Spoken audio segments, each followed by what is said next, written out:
by Ambassador Rajiv Dogra, India's former permanent representative to the United Nations. Ambassador Dogra, there's so much to discuss and talk about. The precision strike, Prime Minister's statement during the cabinet meet, and of course, one cannot forget the press briefing after Vikram Mishri, how the two female officers carried on with the briefing, something that the entire country is talking about, something, that is a message of our unity, of our strength. But first, I'd like your comments on the precision strikes on Operation Sindoor.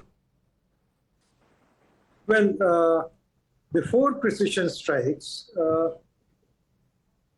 Prime Minister and other ministers, including the National Security Advisor, they had reached out to the world.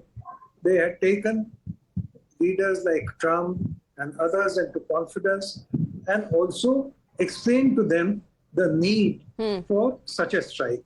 So that was a very wise move because they were already prepared for India's action. And that is why Trump early in the morning, Indian time, had come out with a statement which was very supportive.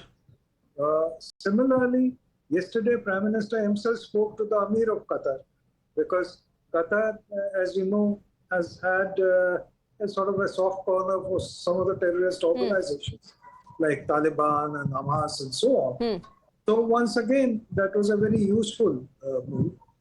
When the strike came, they were also a response to some in India who were saying that, since 22nd April, there's been no reaction, no action by India. So probably India is not going to react at all. So that was a response also as much to all right. Ambassador Dogra, as we speak, there are some updates coming to fore. I want to quickly reflect that and tell our viewers about what we are playing out on the screens. On one hand, you have the visuals now coming in of Prime Minister Narendra Modi when he met President Draupadi Murmu, uprising the president of Operation Sindoor. And the video that you see on your screens is of the meeting that is being chaired by Home Minister Amit Shah. Visuals coming in from Greh Mantralaya, the Ministry of Home Affairs office, where the Home Minister at the moment is chairing a high-level meeting. Of course, India maintaining a very, very close watch on the situation from here on, from the precision strikes. And on the other hand, first on Times Now, you can see the images coming to fore of the meeting that took place between Prime Minister Narendra Modi and President Draupadi Murmu. In this meeting, the Prime Minister has briefed, apprised the President about Operation Sindoor, successfully being carried out by our armed forces. Let me go back to Ambassador Dogra. Please finish the point that you were making, sir. Well, this visual which was showing of Prime Minister calling on the President and apprising of the developments is a continuation of Prime Minister's call on the President before the strikes. You recall that besides taking opposition into confidence and other important players into confidence, Prime Minister had also gone to meet the President before the strike. So that is how it should be in a democracy. It's not as if it is Pakistan, where the army chief tells the defense minister of Pakistan how to speak, what to speak, and when to speak, and tells the prime minister to keep quiet. So this is a different country altogether, rooted in democratic traditions.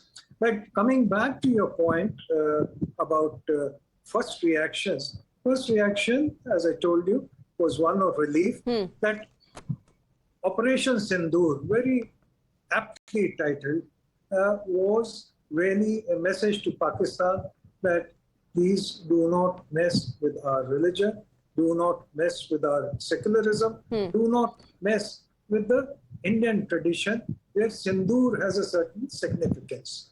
So that was one of great relief. The second, as you yourself pointed out, was the press briefing by Foreign Secretary, which was very matter of fact, and also a very professional briefing by two lady officers, which is a message to the world that, look, India is different. India has a place for everyone in the country within its fold.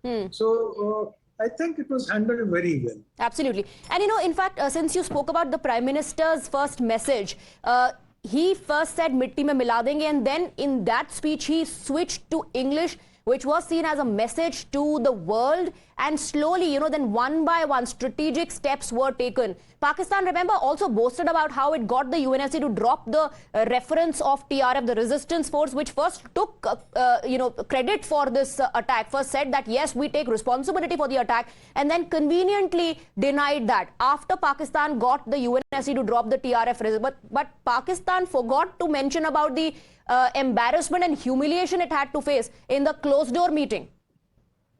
Well, Pakistan does not care for embarrassment and humiliation. It has been told so many times from so many different parts of the world and so many leaders that, look, you have to now give up being a factory of terrorism. But Pakistan continues to carry on with its designs. So I don't care for what Pakistan says, but I care for what Pakistan does. Because what Pakistan does hurts us in form of terrorism. And it is still continuing in that way. And I don't think it has so far given up its factory of terrorism. Because as Foreign Secretary said in his briefing, that we have intelligence reports which indicate that there could be other terror attacks. So Pakistan still needs to be brought in line, which the first message has been conveyed, but if it continues down that path, it needs to be given a bigger message. All right, Ambassador Rajiv Dogra, thank you very much for joining us.